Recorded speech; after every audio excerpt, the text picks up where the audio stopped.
channel. Ngayon po, panibagong araw, panibagong ritual na naman itong ibabahagi ko sa inyo. So guys, kayo ba ay laging kapos sa pera? Laging hirap kumita ng pera? Lagi na lang said, hurot o walang laman ang inyong mga pitaka o wallet? So meron po akong ibabahagi sa inyong ritual na talagang napakabisa po para makaahon kayo sa kahirapan na inyong pinagdadaanan. So bago ko umpisahan ang video natin ito, disclaimer po muna tayo sa mga taong hindi po naniniwala sa ganitong ritual o sa ganitong gawain, paki-skip na lamang po ang video ito at humanap kayo ng video na gusto nyo. At kung kayo ay bago lang dito sa channel ko at nagustuhan nyo ang video ito, huwag nyo na pong kalimutan mag-subscribe at i-click na rin ang tiny bell para maging updated kayo kapag may bagong videos ako na i-upload tulad ng ganito. So guys, kayo ba ay laging gipit sa pera? Laging baon sa utang? Laging wala na lang dumarating na pera sa inyo? Hirap kumita ng pera, yung mga ganyan. So napakabisa po ng pampaswerteng ito. So kailangan lang natin dito sa ating ritual na ito ay piso. So kailangan po natin ng coin. So isang pirasong coins lamang po ang ating gagamitin. So pwede po kahit anong currency ng pera ang ginagamit nyo, pwede po yun. Kung nasa ibang bansa kayo, yung currency ng coins dyan, ng pera dyan, yun yung gamitin nyo. Kung nasa Pilipinas naman kayo, ay di yung piso ang inyong gamitin. At kailangan din natin dito ng cinnamon powder. So powder po ang ating gagamitin dito sa ating ritual na ito. So ayan guys. At kailangan din natin dito ng oil. So pwede po yung money oil, cinnamon oil, o kaya naman olive oil. Kung wala kayong mga niritwalan na oil, so pwede kayong gumamit ng olive oil lamang. So ayan. Pero kung meron kayong mga niritwalan na oil dyan, pwede po na yun ang inyong gamitin. So ito yung gagamitin natin.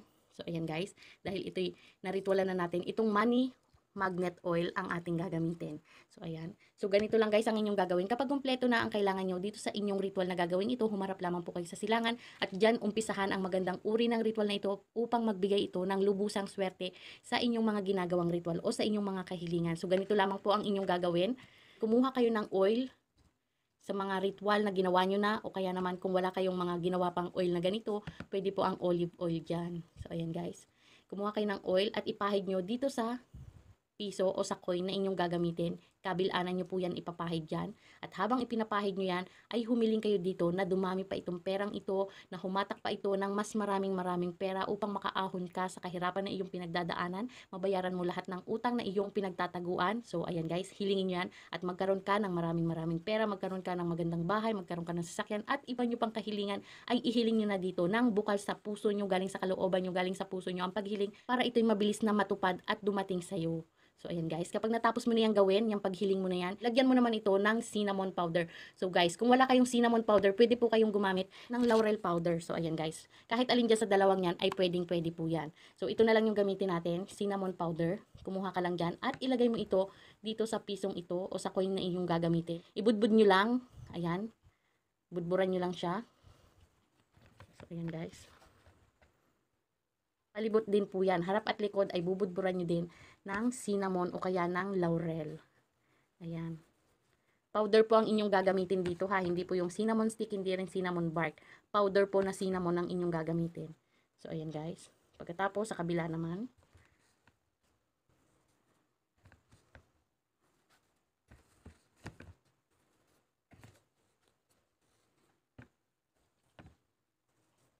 So ayan guys. Punuin nyo lang siya ng cinnamon powder. So ayan guys, kapag natapos mo na itong gawin, ang gagawin mo naman dito sa pisong ito ay ibabaon mo sa halaman na maswerte. So kung meron kayong jade plant, laurel plant, or kaya naman money tree, yung ganyan, dun nyo ito ibabaon. Ibaon nyo sa lupa na merong maswerteng halaman na nakatanim. So pwede po sa paso, kung nasa paso yung inyong halaman, pwede naman po dun sa bakuran nyo kung nandun yung halaman nyo na maswerte. So kahit anong halaman po yan, basta may dalang swerte ang halaman na yan, dyan nyo po ibaon. Pwede rin po sa rubber plant, kung meron kayo, pwede po dun.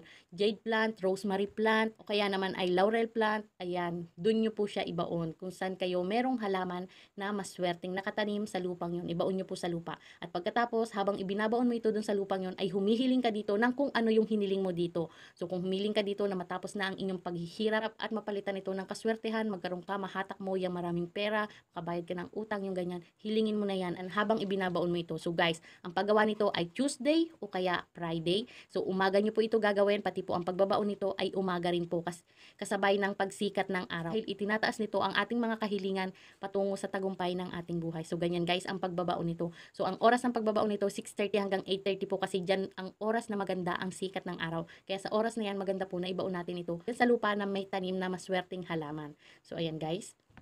So, ganyan lang po kasimple ang ating pampaswerteng ito. So guys, ito po ay mainam na gawin ngayong Tuesday o kaya Friday. Pwede po ng first Tuesday, first Friday, first Saturday, pwedeng-pwede nyo po itong gawin. First Sunday, pwedeng-pwede nyo po itong gawin. So guys, lagi nyo tandaan na kapag gagawa kayo ng mga ganitong pampaswerte, sinasamahan ito ng sipag at tiyaga at panalangin sa ating mahal na Panginoon para ito talaga ay magbigay ng tunay na swerte sa ating buhay. Hindi yung basta ka na lang makagawa, basta ka na lang makabigkas din ng inyong mga kahilingan, basta mo na lang na ginawa ito. Kailangan ito guys ay focus ka. Walang ibang nakakaalam.